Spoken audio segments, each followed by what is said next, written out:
Monde, j'espère que tout le monde va bien. On se retrouve pour un nouveau live VDC. On va attendre que tout le monde arrive gentiment. J'espère que vous allez bien tous. On va avoir un live assez intéressant avec un nouvel invité que vous ne connaissez pas encore, qui s'appelle Aléum, avec lequel je n'ai pas encore eu la chance d'échanger, mais qui a pas mal de choses à nous dire, notamment sur la compta, mais pas que. Donc il y a pas mal de choses intéressantes à aller y chercher. Mohamed m'a dit qu'il aurait un peu de retard, donc il va arriver. Hello Moustafir, j'espère que tu vas bien. Donc voilà, n'hésitez pas si vous avez des questions à les poser, si vous voulez, le temps que nos invités arrivent, si vous voulez vous joindre à nous, hein, évidemment, vous n'hésitez pas.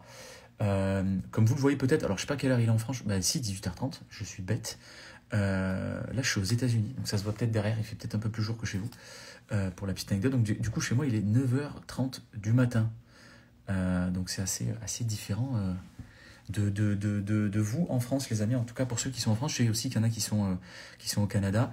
C'est une Evie favorable qui nous dit allez l'OM. Écoute, mon pote, je ne pourrais pas dire mieux. Je vais te dire sincèrement, je ne pourrais pas dire mieux. Je suis pas bien. Le match arrive. J'ai checké les chaînes américaines 25 fois pour m'assurer que le match soit bien retranscrit. Je suis pas bien. Voilà, je suis pas bien. Voilà. En plus, je suis avec des supporters du PSG ici. Je te raconte pas hier le match, j'étais au top. Enfin bref. On va pas rentrer dans les détails footballistiques, ça n'est pas le sujet. Hello Golgot, j'espère que tu vas bien. Allez homme est là, allez homme.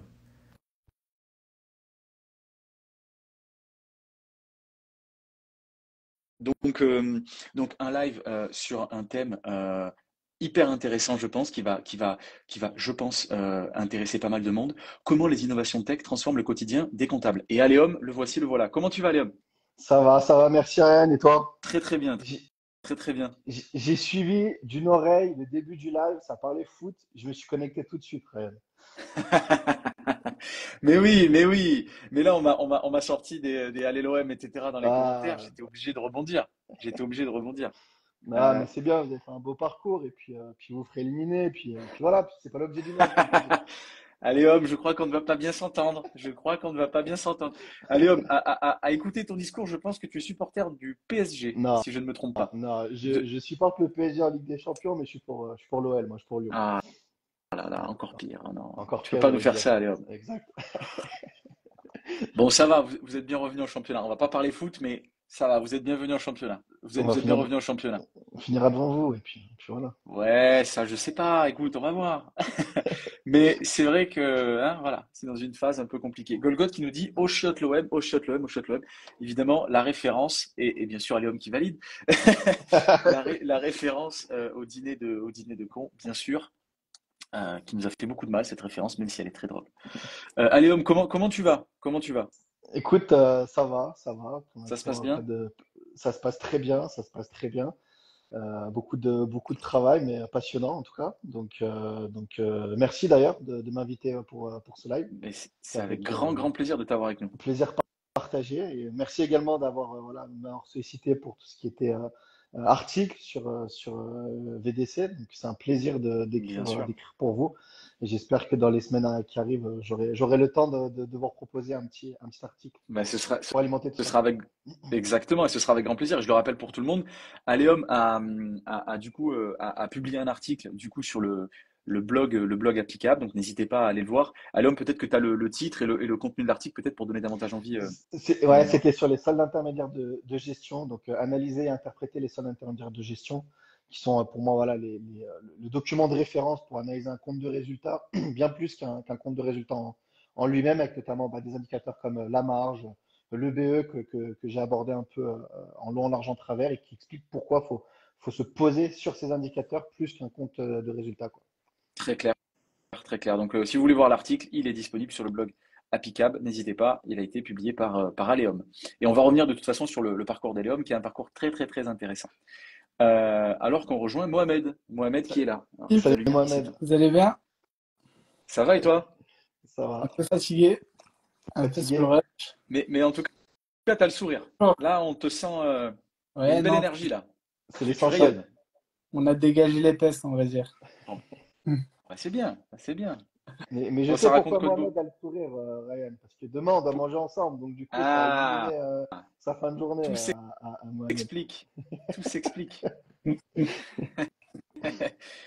Euh, donc Momo, ok, all good. Ça, la fin de la période fiscale, comment ça se passe?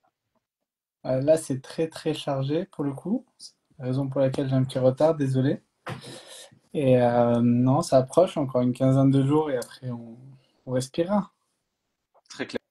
Bah On- écoute, j'espère que ça va aller. Voilà, plus que 2 semaines, plus que Ouais, deux semaines et ça va le faire. 2 semaines, ouais. 2 semaines, ouais. Et Roulé. après un peu de repos quand même mérité. Ah, Euh, repos, il y a les impôts qui arrivent, Mohamed. Tu dois les voir arriver dans le rétroviseur là, à fond et Ouais, à ça pleine balle. on anticipe un peu pour automatiser les Ouais, choses, récupération de données et compagnie, mais ça va le faire. c'est clair. Tant mieux. Très clair, très clair. Du coup, Momo, si tu le veux bien, on va peut-être revenir sur Alléum, son profil, Alléum, tout ce que tu as fait, etc., etc. Donc, est-ce que peut-être tu peux nous en dire plus sur ton parcours? Ouais, tout à fait. Bah, écoutez, moi je m'appelle Druel Allium, j'ai 28 ans. J'ai lancé ma structure il y a maintenant un mois tout pile, presque, le, Félicitations. le 1er, le 1er avril, merci. Pour revenir un peu sur mon parcours, et ben, j'ai passé un diplôme de comptabilité et de gestion après mon bac ES, que j'ai obtenu en 2017. Et par la suite, j'ai voulu me réorienter un petit peu, comme j'aime le présenter, un peu vers mes premiers amours qui sont l'économie et la macroéconomie. Donc, Ok. me suis un petit peu orienté dans un master chargé d'études économiques et statistiques. Et au cours de ce master, j'ai pu me rendre compte qu'il y avait énormément d'analyses de données qui étaient pratiquées, mais dans des domaines qui étaient un peu étrangers, si je puis dire, à la comptabilité. Donc, on faisait beaucoup d'analyses sur les marchés financiers, donc la finance de marché, sur des données d'assurance, de banque, de la santé, des choses comme ça. Par contre, il y avait très peu de choses qui étaient proposées sur la finance d'entreprise, entre guillemets. Ok. Donc j'ai gardé quand même ça dans un petit coin de ma tête. À l'issue de mon master, donc après mon master, moi je voulais m'orienter vers le domaine de la recherche. C'est pour ça que j'avais un petit peu bifurqué pour avoir un cursus un peu plus universitaire.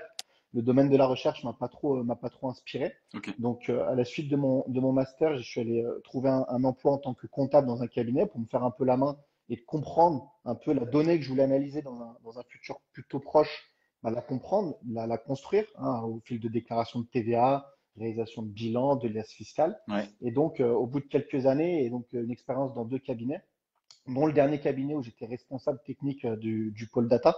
Donc, on mettait déjà en place en fait tout un tas de reporting, de choses comme ça. Et donc, je me suis dit, bah, là, il y a quelque chose à faire. De plus en plus d'experts comptables me sollicitent, dont Mohamed en partie, mais on y reviendra après. Et donc, l'idée, c'était de se dire, bah, pourquoi me cantonner à un seul cabinet quand je peux mettre en place ce genre d'analyse pour plusieurs cabinets d'expertise comptable et in fine vers plusieurs clients finaux.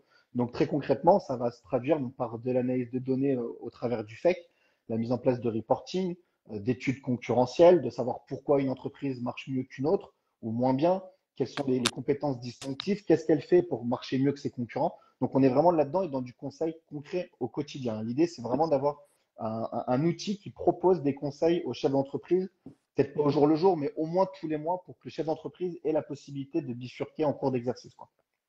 Très clair, très clair. Et clairement, moi, en tant qu'entrepreneur, c'est clairement le genre de données dont tu as besoin, tu vois, pour savoir, écoute, est-ce que j'ai besoin de travailler sur plus ou moins telle verticale? Où est-ce que va mon business? Et ça, je pense qu'effectivement, c'est des choses qui sont très intéressantes et ça fait vraiment partie des réflexions en tant qu'entrepreneur qu'on a tous les jours et dont forcément, parce que c'est pas notre métier premier, Ouais, bah, en fait, on n'a pas la toute exactitude, c'est-à-dire qu'on peut pas voir tout ce qui va s'y passer, déjà parce que ça prend beaucoup de temps et encore une fois, parce qu'on n'a pas forcément les aptitudes ouais, pour, tu vois. ouais. Donc effectivement, si on peut nous apporter des métriques comme ça sur un plateau, je pense que c'est hyper, hyper, hyper important parce que bah, tu le sais, hein, un entrepreneur, il a 1000 choses à Voilà. gérer et ça, pour autant, c'est très, très important. Donc effectivement, je pense que ça a toute raison d'être ce que tu dis et ça me parle énormément. Ok. Alors, Euh, pour rebondir, Yann, même quand on a les compétences de faire ces éléments-là, par exemple, moi, alors, c'est la question que j'allais te poser.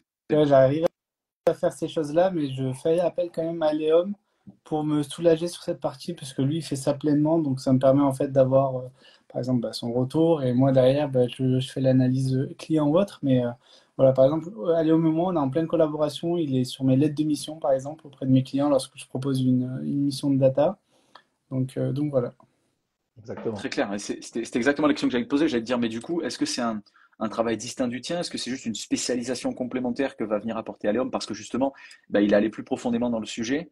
Donc même si c'est des choses que tu pourrais effectivement maîtriser parce que vous avez fait des études similaires, c'est juste qu'effectivement Alléum est allé un peu plus loin dans cette verticale-là.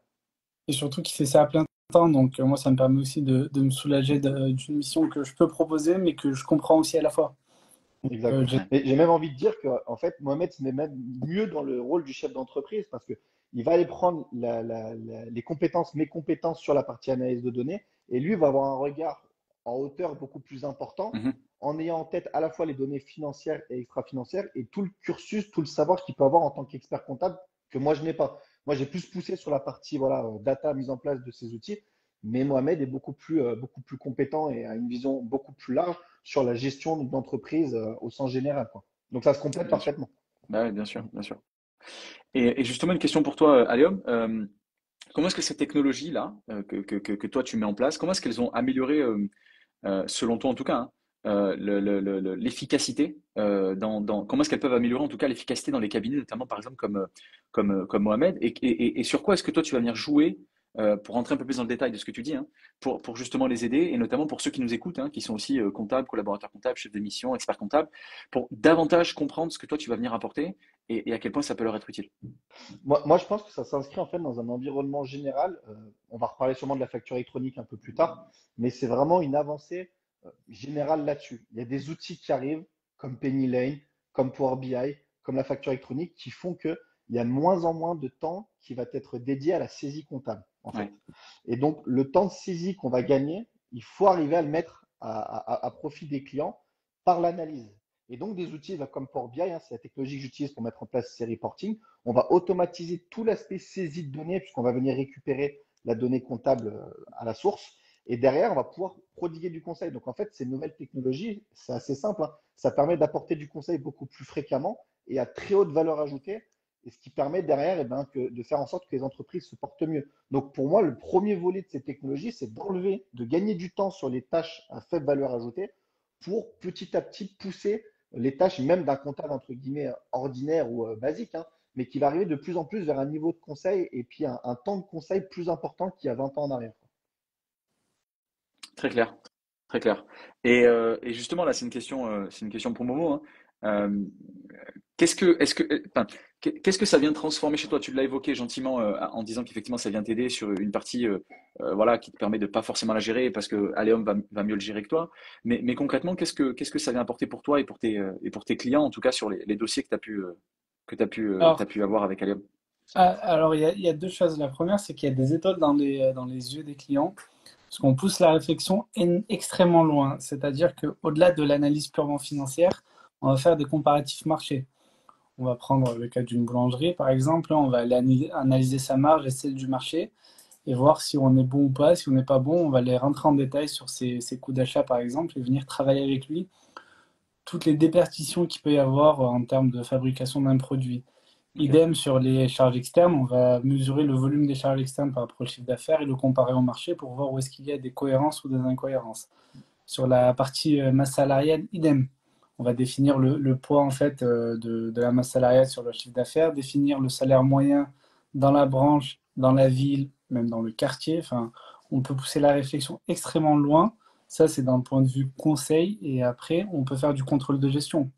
Donc, tu vends des produits, des coques, des téléphones et autre chose. Tu peux venir analyser ton chiffre d'affaires de vente de téléphone, de coques, à quel moment tu fais le plus de chiffre d'affaires, etc. Définir quel est ton meilleur produit et dire au client en fait que peut-être qu'il a une vache à lait et qu'il a des produits en fait pour lesquels il va être déficitaire, mais peut-être que ces produits déficitaires sont des appels d'offres en fait pour d'autres produits. Ouais. Donc ça vient pousser en fait une analyse vraiment extrêmement poussée pour le client et c'est ce qu'aujourd'hui ils apprécient.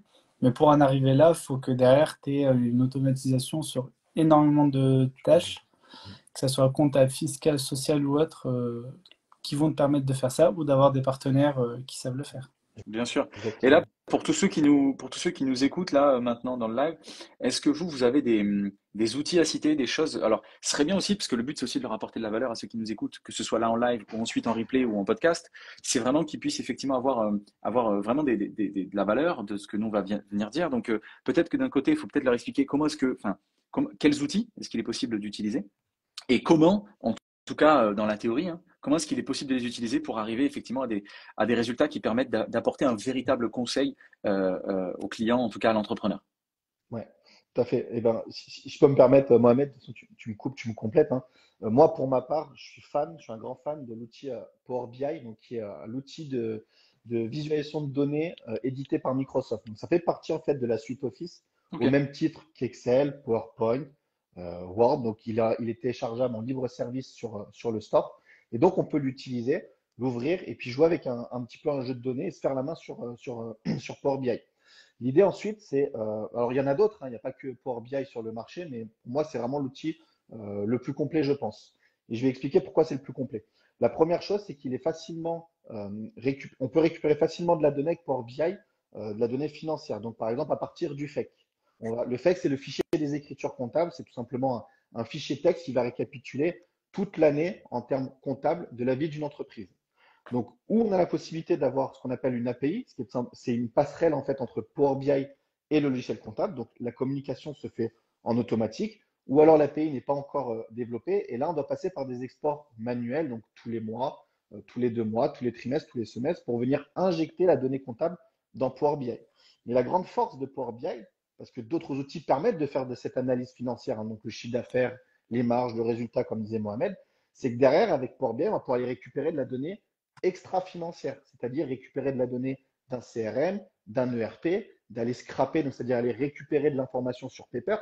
Si on reprend le cas des boulangeries de Mohamed, de dire bah, peut-être que moi dans mon cabinet, j'ai que une ou deux boulangeries, on peut les comparer ensemble, mais derrière, je vais aller sur Papers, je vais dire bon bah voilà, le code NAF de la boulangerie, c'est tel code, je vais récupérer le résultat, le chiffre d'affaires, la marge, les salaires, et je vais pouvoir me comparer. Donc d'un coup, qu'est-ce qu'on voit? On a à la fois l'aspect comptable uniquement du client. Derrière, on peut étoffer ça avec les autres clients qui s'apprêtent un peu à comparaison avec la boulangerie. Et derrière, aller récupérer de l'information extra-financière et financière sur d'autres sites Internet. Donc, Power BI, il va permettre d'agglomérer tout ce niveau d'information. Et derrière, eh ben, l'expert comptable est en mesure de prodiguer du conseil à la fois en croisant de l'information financière, extra-financière, fiscale, du benchmark, de la veille concurrentielle. Et donc, vraiment, il a un outil complet pour donner le meilleur conseil à son client final. très clair, très clair. Et tu vois, moi, si je me mets à la place de ceux qui nous écoutent, là, franchement, c'est hyper clair et c'est hyper intéressant de voir comment est-ce que fonctionne cet outil que je ne connaissais absolument pas, hein, pour être totalement honnête. Donc, ok, très, très clair. Et Je vais rebondir différemment, moins parler d'analyse de données, mais plus de vie cabinet. Aujourd'hui, tu as des outils comme Pennylane, comme Time, comme Full. C'est des outils de production comptable qui permettent d'automatiser au maximum d'éléments. Déjà, simplement pour créer ton dossier client, auparavant, tu avais une base énorme à remplir, etc. Aujourd'hui, c'est interconnecté avec Papers, donc la plupart des données sont intégrées. Derrière, tu as deux, trois éléments à faire, mais c'est assez rapide. Et ton dossier est créé instantanément, donc tu peux le faire quasiment en direct avec ton prospect si il a amené à signer immédiatement. Ça, c'est la première chose. J'ai pris des notes puisque j'avais peur d'oublier les outils, hein. La deuxième chose, c'est, on en a parlé une fois à Yann, c'est Sandemos, qui est un outil qui permet en fait de demander des documents manquants à des clients en formalisant les phrases, etc. Donc ça peut être un outil pour tes assistants comptables pour leur faciliter un peu la gestion des dossiers. En fin d'année, quand tu arrives pour faire une fois que tu as fait ton bilan, tu as ce qu'on appelle le juridique annuel. Donc là aussi encore, tu as des outils qui sont automatisés avec Paper, c'est avec tes outils comptables en API. Donc il y a Juriac par exemple, qui va te permettre d'aller récupérer ton résultat dans ta comptabilité et tu décides de l'affectation. Et si on pousse encore la réflexion plus loin, tu as la facture électronique qui va arriver d'ici 2026, qui était censée Ouais, arriver mais qui arrivera. malheureusement, Et ça ouais. va être un process d'automatisation qui va être incroyable parce que, on l'a déjà dit plusieurs fois, mais on n'aura plus d'assistants mais des data controllers. Donc, ils vont contrôler l'affectation de la donnée dans un outil comptable. Et derrière, ce gain de temps va permettre de faire du conseil. Mais quand on parle de conseil, il faut comprendre ce que c'est. C'est pas simplement répondre oui ou non à une question, mais c'est vraiment de répondre à un impact positif sur l'activité économique de la société. Donc, le problème aujourd'hui de la profession, c'est qu'on valorise pas assez bien ce conseil. Mais si on a plus de temps pour le faire, on pourra faire ce qu'on ne fait pas aujourd'hui, c'est avoir des livrables aux conseils qu'on peut donner et donc le facturer beaucoup plus facilement, comme les avocats par exemple. En fait, au-delà même du conseil, c'est des préconisations qu'on devrait plutôt Ouais. utiliser comme mot, quoi. Ouais. très clair, les gars. Et là, justement, moi, j'aurais aimé prendre la perche que tu as tendue, Momo, sur notamment la partie facture électronique, etc., qu'avait notamment évoqué Aléum tout à l'heure. Euh, Quel est selon vous, alors on en parle souvent, mais quel est selon vous, tu l'as évoqué hein, déjà Momo, mais quel est selon vous l'impact que ça peut avoir sur le cabinet? Tu parlais notamment de plus avoir forcément des assistants, mais plutôt des des analystes de données. Euh, voilà. Quelles sont vos visions respectives? Est-ce qu'elles sont les mêmes, pas les mêmes? Et pareil dans le live, si vous estimez que vous avez aussi une vision différente, n'hésitez pas aussi à nous en faire part. Aléum, quelle est toi ta vision là-dessus sur ce que va apporter dans un cabinet la facture électronique et l'impact que ça peut avoir notamment sur les assistants comptables? Alors, le métier pour moi d'assistant comptable va fortement évoluer, hein. Comme disait un peu Mohamed, on va plus être sur de l'assistant de saisie, mais pour moi, ça va être plutôt des contrôleurs de flux de données, en fait. Moi, je vois bien les assistants comptables dans quelques années avec 3, 4, 5 écrans sur leur bureau. Et quand ils arrivent le matin, en fait, eh ben, ils vont avoir des points rouges pour dire bah, tel flux de données n'a pas été correctement remonté dans le système d'information du cabinet. Tel flux de données, tel flux de données, tel flux de données. Et donc, au fur et à mesure, il va venir débloquer ces flux de données. Et on va plus être dans un métier où on va créer en fait notre écriture, mais on va être dans le contrôle. On va un petit peu inverser l'échelle du temps. C'est-à-dire, on va pas passer 90% de son temps à saisir et 10% à contrôler, mais ça va être l'inverse. On va passer 10% du temps à saisir et 90% juste à contrôler. Et donc, on va gagner du temps là-dessus grâce à la facture électronique. Moi, pour moi, je pense que c'est le premier impact qu'il va avoir au niveau des assistants comptables. Et je vais compléter par le fait que le fait d'automatiser par le biais de la facture électronique, on aura beaucoup moins de déclaratifs parce que naturellement, ça se fera automatiquement. C'est l'objectif, hein. C'est réduire la fraude à la TVA. C'est ce qui se fait au Mexique et c'est ce qui se fait en Italie. Mm. Ils ont constaté que il y avait 30% en moins de chiffre d'affaires sur la partie saisie, mais qui gagnait 50% de plus sur la partie conseil. En Italie, la partie conseil, c'est pas vraiment de l'accompagnement en termes de conseil, mais plus en termes de finance et de contrôle de gestion. Donc en réalité, le gain par cabinet est d'environ 20% de son chiffre d'affaires. Donc c'est plutôt pas mal en termes de croissance. Donc ce qui fait que automatisation, facture électronique, moins de déclaratifs, plus de temps pour faire du contrôle de gestion, de la finance, se spécialiser en fiscalité, puisqu'on a les compétences et la capacité de faire ça pour pouvoir travailler sur des montages pour accompagner les clients ou pour pousser les réflexions vraiment plus loin sur certains aspects techniques de la profession. Mm.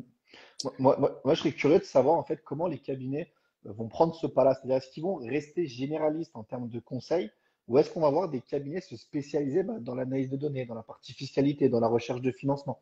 Ça va être intéressant de voir comment déjà les cabinets qui ont vraiment anticipé la facture électronique, le temps qu'ils vont gagner, comment ils vont le mettre à profit de leurs clients. Ça, je ne sais pas si Mohamed, tu as un petit peu des retours de tes confrères là-dessus. Est-ce qu'ils se disent déjà on va essayer qu'il n'y a pas de problème quand la facture électronique va arriver et ensuite on verra comment on utilise ce temps ou est-ce qu'ils ont déjà un peu des stratégies là-dessus? En France, je n'ai pas énormément de retours. Moi, j'ai travaillé sur la mise en place de la facture électronique avec des cabinets en Italie, parce que j'étais dans un cabinet qui était implanté en Suisse, en France et en Italie. Du coup, on avait travaillé sur la partie italienne. Et eux, en fait, ils se sont rapidement tournés vers les écoles en regardant quels étaient les cours qui étaient donnés. Ils voyaient que c'était de la finance, du contrôle de gestion. Donc, ce qu'ils ont fait, c'est qu'aujourd'hui, les experts comptables en Italie proposent énormément de contrôle de gestion. D'accord. Tu leur dis conseil, en fait, ils le comprennent pas du tout, quasiment pas, mais tu leur dis contrôle de gestion, là, ça leur parle énormément. C'est prendre le produit du client et l'analyser. La presta du client, c'est analyser le prix de vente qu'on donne en prenant en compte les charges de fixes. C'est ce qu'on doit faire en réalité, hein. Ouais, On ne ouais, ce que fait j'allais pas dire. par manque de temps, mais aujourd'hui, c'est ce qu'ils font en Italie. C'est comme ça qu'ils ont eu un peu la vision pour développer leurs activités. Ok, ok. Donc voilà.